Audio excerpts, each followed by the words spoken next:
there's something that happens inside of a person that you can't really fully explain. You can't articulate it, but also you don't really understand it. There's something that gets planted in you, and then as it starts to grow, then it becomes manifest.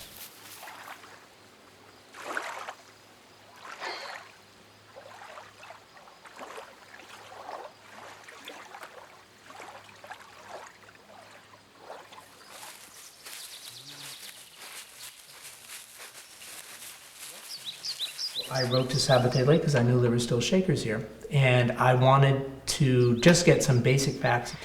But I got this long letter back from Brother Ted, and I just started corresponding here. And I wrote on and off questions I had about Shakerism and how it was surviving in the 20th century. And after about 2 years, I was invited to come up. I felt very much at home immediately. I've never felt so at home in any place I'd ever been in my life other than my own house.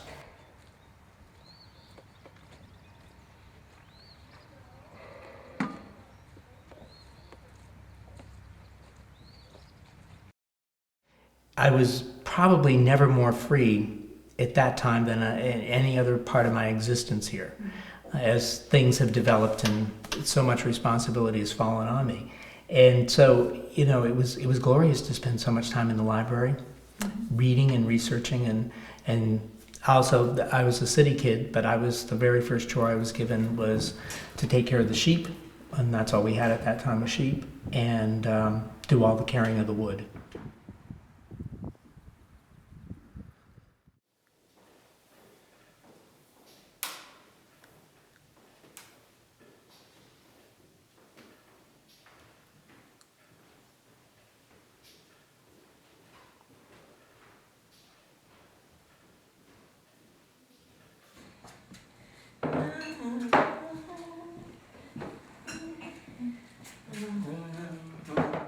The necessity of bringing people together in the common life is to build them into a oneness.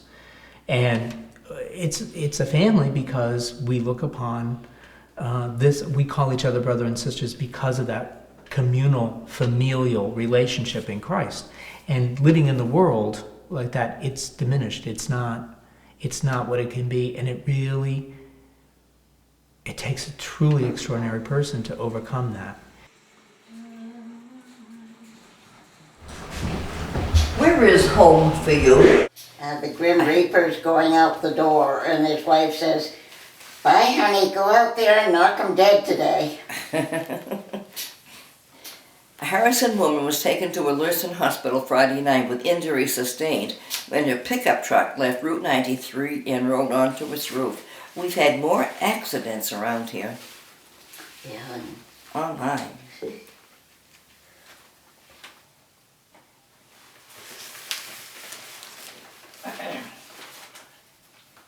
White House butler to 8 presidents dies at 90. Wow. Come on, Kyle, let's go. Come on, Jack. Louis.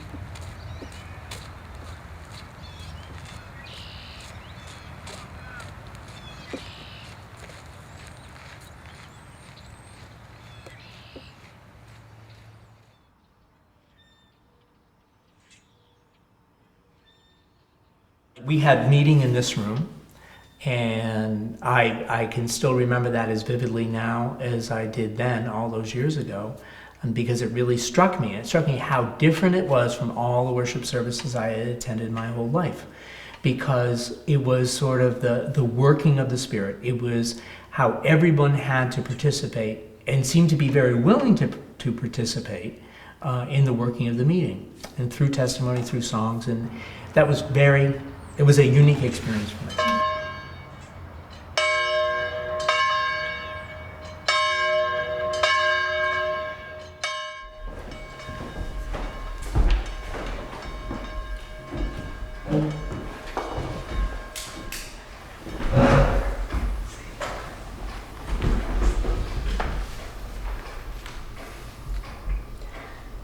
My God, why have you forsaken me and are so far from my cry and the words of my distress?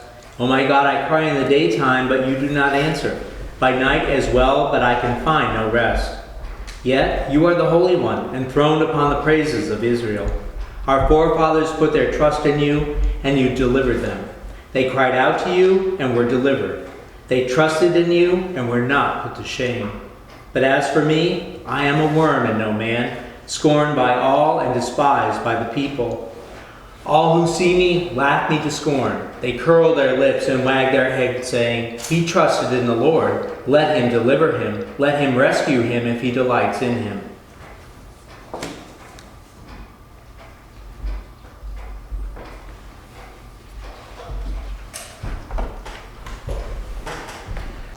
What I told them, they know what I said. When he said this, one of the police who was standing next to him struck him on the face, exclaiming, Is that the way to answer the high priest?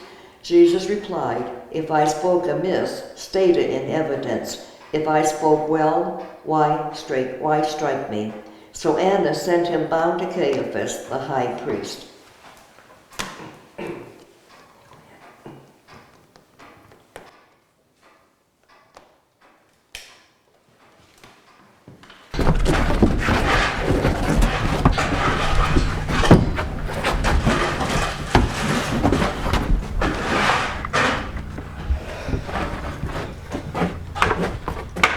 Lenny, Are you all right? she loves you. Oh, yes. Look at that, look. Let me tell you, totally reciprocate. He can't see anything with those eyes. Hello, pink, pink, pink, pink.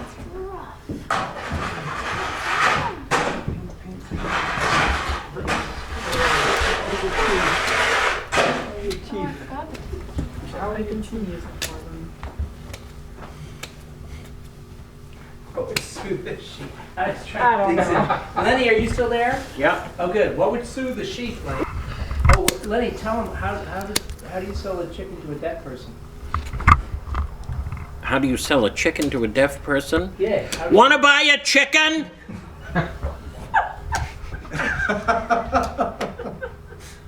Thank you, Lenny. You're welcome. Oil center. Yeah. Not offshore. Everything is either pig farming or offshore. There you go. I mean, pigs go in. Ready, Chad? It's so weird. Who is that? No, I'm sorry. I don't know. Well, so as soon as we find 4 that we haven't treated, Than anybody else. But you Oh, do yeah. realize, now wait a minute, what is going to happen, Sharon? We're talking about sheep here, and shakers. Sheep and shakers. Bad and worse. So the very last one that we go through will be the 4th one. Yes. That happens in the outside world too, brother. But it always happens here.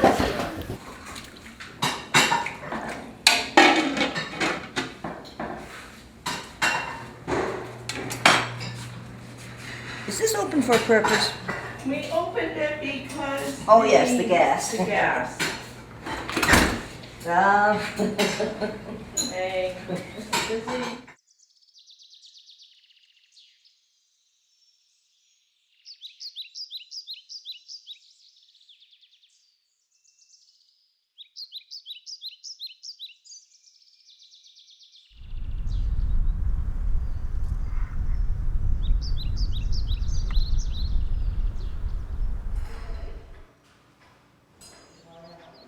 Then we are mindful of all in the world, those who are the unwitting victims of man's inhumanity to his fellow man and the countless forms and actions in which it takes, and ask for an alleviation to all of their sorrows and sufferings.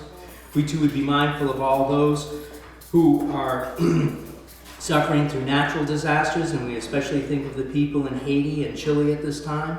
We would too be mindful of all those who are suffering in their minds or in their bodies, and we would pray for a restitution of health for all, but particularly we would ask that your healing hands would be upon those who've asked to be remembered in our prayers. The census taker is coming on Monday at 10 a.m. to enumerate us. I'm now rolling. We are in the bell tower. Hello.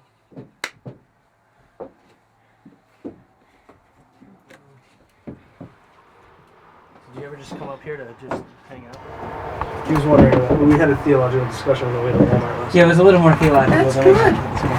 That's good. When you're going to visit the Antichrist, you have to have some kind of ammunition. I really liked what Sister June said about that it's her personal experience that makes it clear to her Right. what Jesus is and is doing and was doing.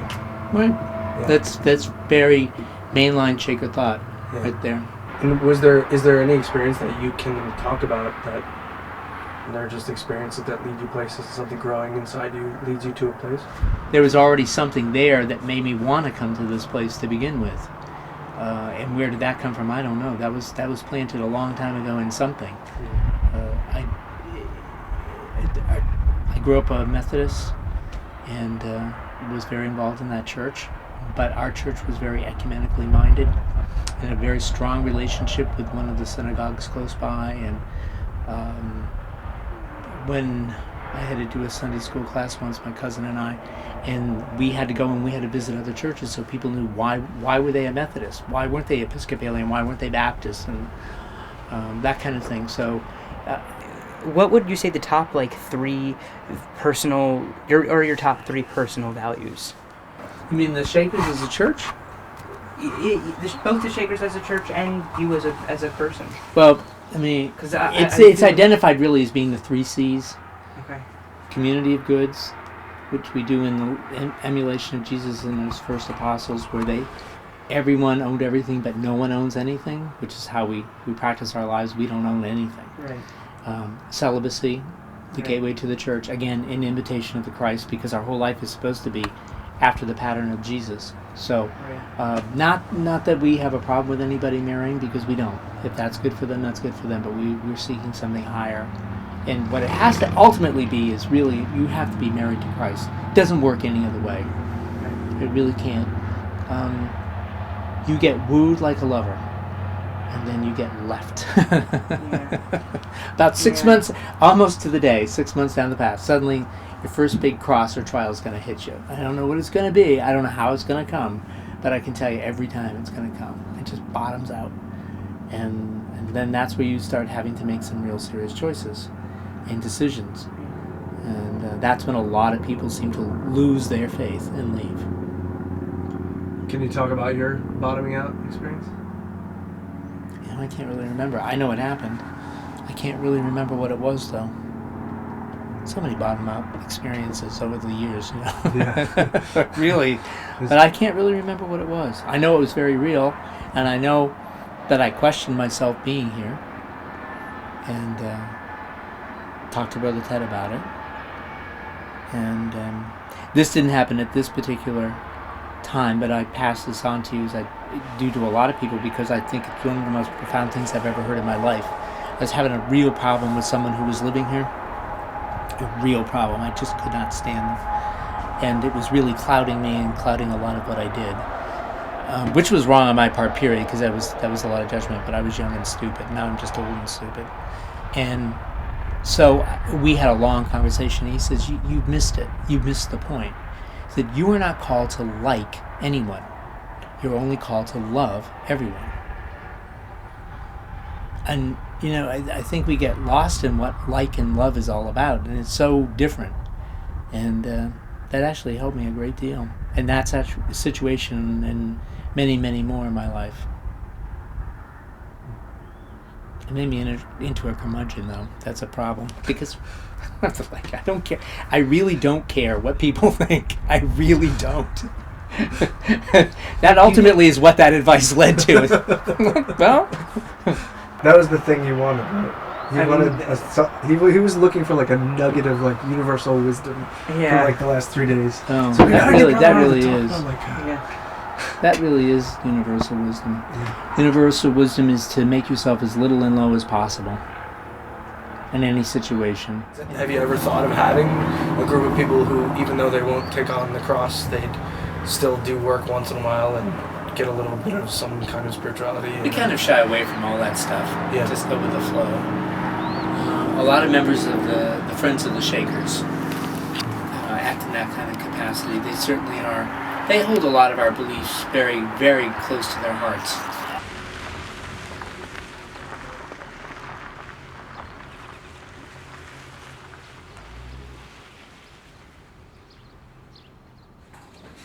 Excuse me, all right? So you don't want me to add pepper to it? There's no peppers in it at all? Mm-mm. You're gonna mess it up. I'm just gonna put some on top. 15 minutes for the bread, okay.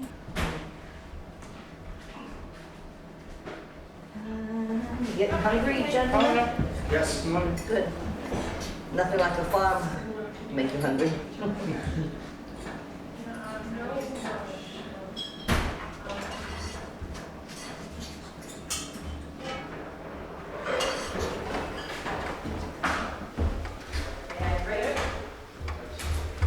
I believe you may.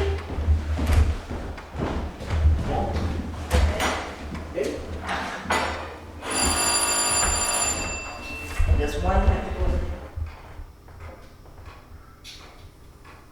Amen. Now, if anyone here is having a problem with the FBI, you don't want the picture taken?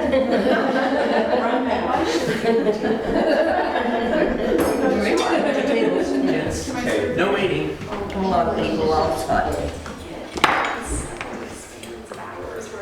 Thank you all. Thank you all very much for this morning.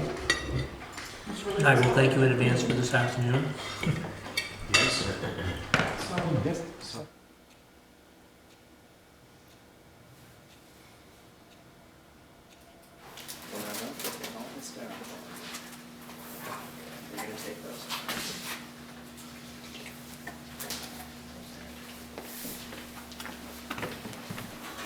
Was this what the kids did? No, what am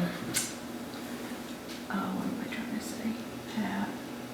Oh, where are these things? They're here somewhere. All right. Well, let me go over. Okay. Going to the Easter celebration. Yeah. You're going to number one son. Where is she? There's a window. Look at that funny little valve. What's that building? That just appeared to me. Yeah, boy, he's so frisky today. That's bizarre.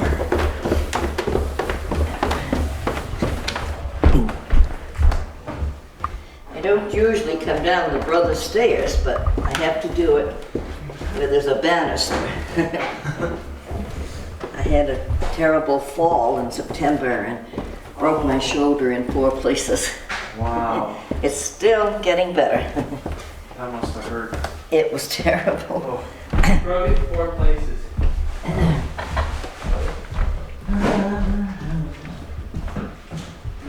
Blessing first and then the small. Gather around, everyone. You all okay? Blessed are you, O God, our Father and Mother. You bring forth bread from the earth, and on this night you have given us the bread of life in your Christ. As grain scattered upon the earth is gathered into one loaf, so gather your church in every place into your kingdom. So also you have created the fruit of the vine, and on this night you have refreshed us with the cup of salvation. Grant us the strength to follow your Christ in the way of the cross, that we may come to the joy of the resurrection. There's one incident that I think is very, very important.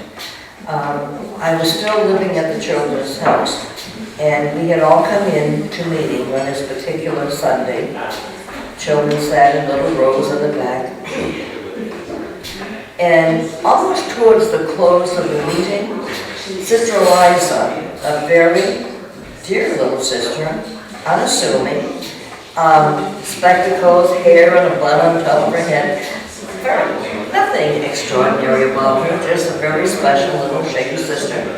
All of a sudden, she rose from her seat, and she was transfigured into a religious, what is the word I want to use? A gift? A gift? Yes. She whirled around in her seat, and try to remember, the meeting room is filled. There are sisters, brothers, young men, children down to the age of 5 years of age. There wasn't a sound in that room while this went on. She just went twirling around. The Spirit had taken her over. And Elder Prudence, who was in charge of the community at that time, just stepped forward and went up to Sister Eliza so that she wouldn't fall or just moved with her. And when it was over, Sister Eliza just sat down again. And I really know, from my depths of my heart, that was the last spiritualist encounter that ever took place here at the community. We put this one in, and actually it was built in New Hampshire, and then it was knocked down and brought back. And the thing is, it was really just a ginormous barrel. So it's a hot tub, and we believe at 11,000 gallons, it's Maine's largest hot tub. So that's what serves for our water tank now.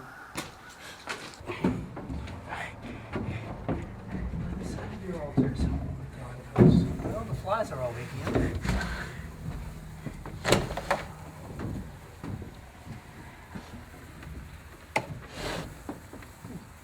I'll hold it for you. Where Brother Delmer took all of his famous panoramas from.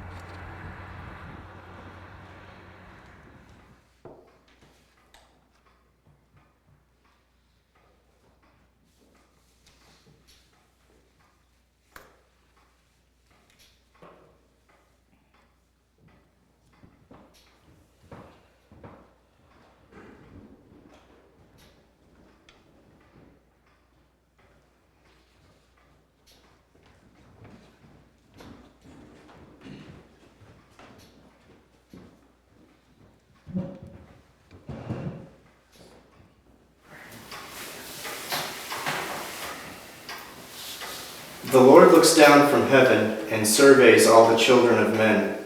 He considers from his dwelling place all the inhabitants of the earth.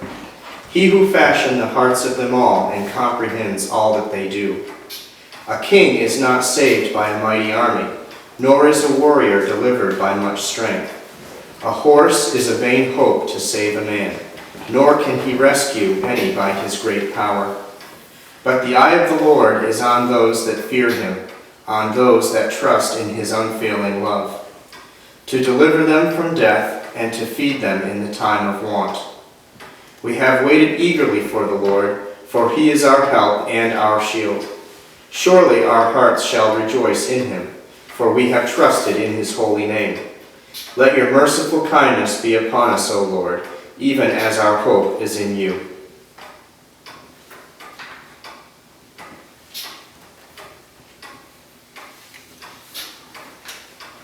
It pleased Darius to appoint satraps over the kingdom, 120 in number, in charge of the whole kingdom, and over them 3 chief ministers.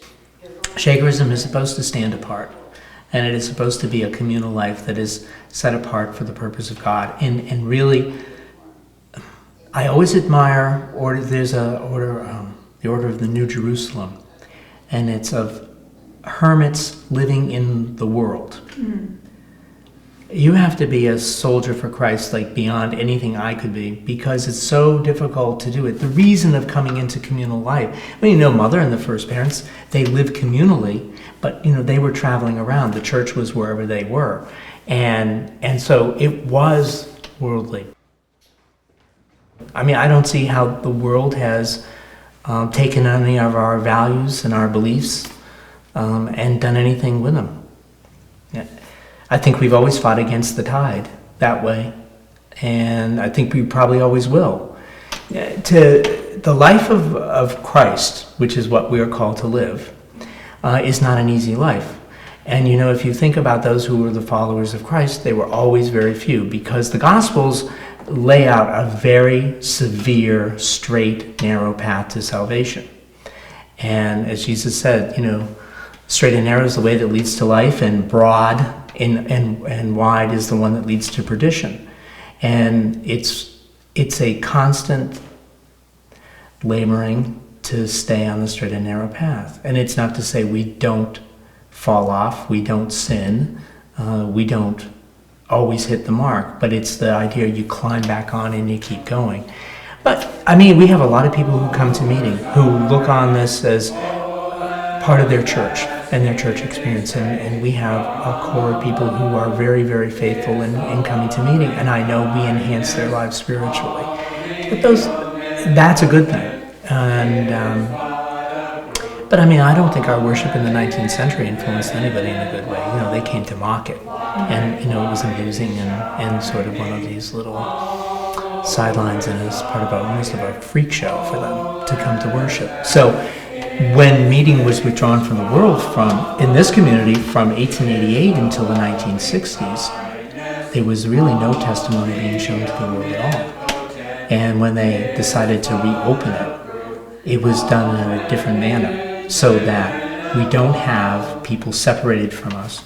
Everyone is supposed to be incorporated. Everyone is supposed to be a part of the work of the meeting. And I think that was the genius of what Sister Mildred and Brother Ted did when they decided to reintroduce meeting to the world. It was to include everyone into it.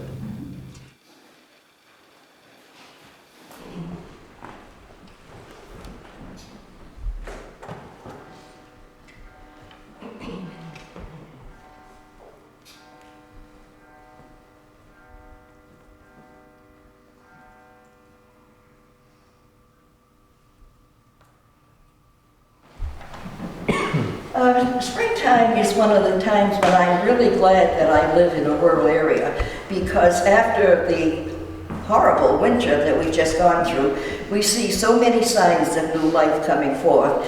And we see it because good friends who have been here helping with their hands have cleared away places that were covered with debris, and we see the beautiful spring flowers and all the beauty coming forth. And I think that gives me a lesson about myself this morning, that if I am going to let anything good show forth for me, then I have to get rid of all of that debris that is in my life. I can think of no better testimony this morning than to repeat the words of the first song that we sang. Dying that in resurrection, grand and true, the soul may rise, noble type of godlike image, wrought through perfect sacrifice. Life is in the Christian's triumph, when from sin and bondage free. Lo, the Prince of Darkness cometh, and can find no place in me. My prayer this morning is that if the Prince of Darkness comes, I will have good things in my life, and that there'll be no room for that. You know, Brother Ted told us at one time when we were having a Bible study that each of us really have the potential to be little Christs. And this morning, I can't help but think, how often do I, because of my temporal affairs, because of things I put forth, how often do I, like the disciples, fail to see the Christ in others? I realize that it's something to really give a great thought to. We get into those natural busy days and we forget that we are looking at each other in that same way. I think Martha Anderson, who wrote this first song, must have been an amazing person. What a wonderful Shaker sister. Mount Lebanon?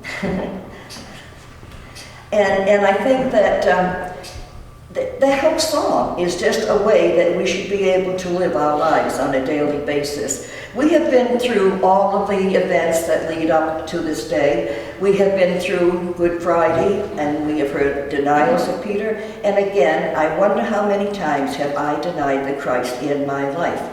One of my favorite authors is a Catholic brother who was writing to a Catholic nun. And obviously, the Catholic nun was going through quite a time in her life, because one of the things that Brother Lawrence wrote to her was that in the spiritual life, there is no stopping ground. We either go forward or we fall behind.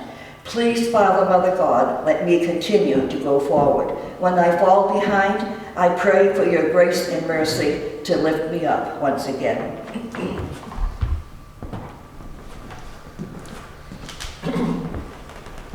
Come, little children, come to Zion. Come, little children, march along. Come, little children, come to Zion. Come, little children, march along. And your clothing and your dress shall be the robe of righteousness. And your clothing and your dress shall be the robe of righteousness.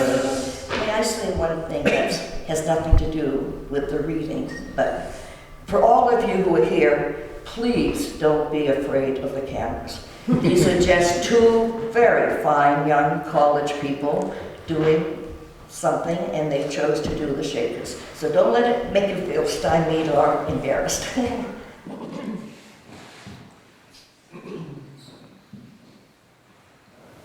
And I also want to say something about all the people in this room and friends and family that you all are, and how thankful we are that you are here today. And as Sister's already said it, I'm going to use Mother's words though. Mother Ann said when people came to it, never feel strange, never feel a stranger, because the strange gift never came from God. So we will expect some stirring testimonies to come out of it today. I like the reading from Colossians, especially where it says that there's no difference among people, that all are one in Christ.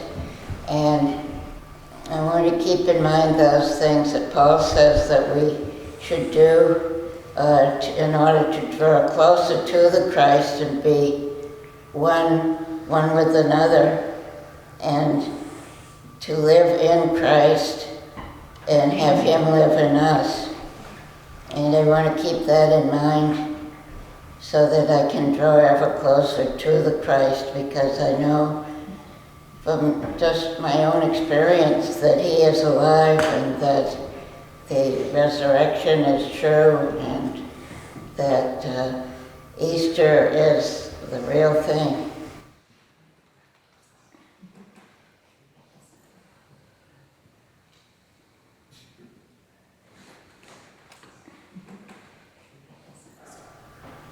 As I have labored a little around here in the gardens to carry away some of that debris, it isn't just that I'm putting my hands to work. There is something wonderful about the meditative time for me, even as I do it by myself, that I get a chance to think about what it means and some of what the meanings mean. And as I was pulling away some things out of the garden, there were moments when I thought, well, this is good enough. This looks good. It looks so much better than it did before. And then I would go to, well, is this how I would do my own garden? And was it?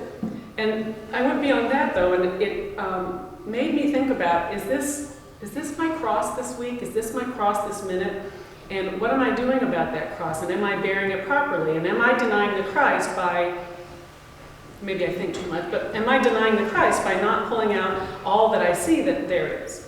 It occurs to me that each time I ask for my burden to be lightened, that's not a bad thing, but I should think about what that means and what is it that I'm willing to bear. So I ask now, all right, I'm actually very grateful that Christ bore the cross for me, and it helps me strengthen my resolve to bear the cross as a Christian for Him. So I am also ever grateful for my Shaker family, for my wider family in spirit, to help me and support me as I bear my cross. Oh, brethren, ain't you happy? Oh, brethren, ain't you happy? Oh, brethren, ain't you happy? Followers of the Lamb, sing on that song. Several years ago, a friend who lived in another Christian community, we were emailing back and forth, and he said to me, he said, you're not a follower of the Christ, you're an admirer. And that has always struck me, because I think he hit the nail on the head with that I have not really, giving up anything in my life. I have not lived the Christ life. I have not denied myself. And to be a Christian, to call yourself a Christian, I think you need to walk that self-denying way. And be mindful of those who have less or are less fortunate. And be looking to them instead of yourself.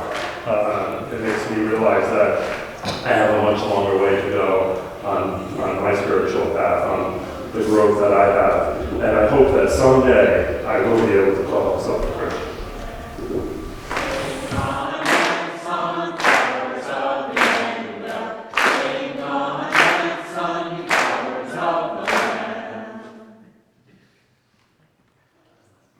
It's wonderful to come here and see the spirit that's being reborn. It's answer to the winter, I guess. It's being happy. It's making the world a better place. And that's the Christ message, is that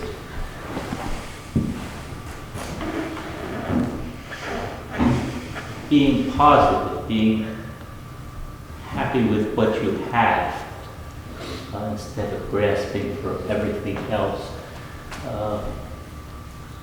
I find it hard, of course, to manifest that. That's, I think, for me, the message of Easter is to simply be happy with what you have. What we have is so beautiful.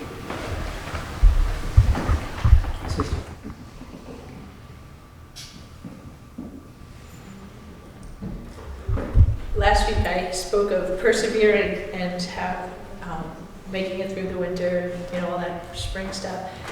But yesterday I actually, or I guess this week, but into yesterday, it was a long week, and then yesterday we had a birthday party, and that went an hour longer than it was supposed to, and just everything kept piling on and piling on. And I remembered that the Easter Bunny was coming last night, and so at 5:30, when all I wanted to do was eat and go to bed, actually I guess put them to bed and then go to bed, I had to prepare for the Easter Bunny so that he would have, his eggs, and so we colored eggs, and then we went to bed, and the point is to not just persevere through the tiredness, but also to be ready for the Easter Bunny, to be ready for Jesus when he comes, and to be like John and realize when he comes. I think John was the first one to recognize that, he's risen, this is actually what he said was going to happen, and lo and behold, it has happened. So I think the perseverance is the good part, because in the morning when the Easter Bunny does come, the joy of the feelings, we got bunnies, and so it's good to persevere, but also to be ready for his coming. Mother has come with her beautiful song. Ho, ho, Talamio. Mother has come with her beautiful song. Ho, ho, Talamio. She's come to bless her children dear. Ho, ho, Talamio. And Christ your Savior will be near. Ho, she's come to bless her children dear. Ho, ho, Talamio, and Christ your Savior will be near. Ho, ho, Talamio. What would be your fondest wish 50 years from now, thinking about what the community could be, should be? That there would be 50 Shakers living here.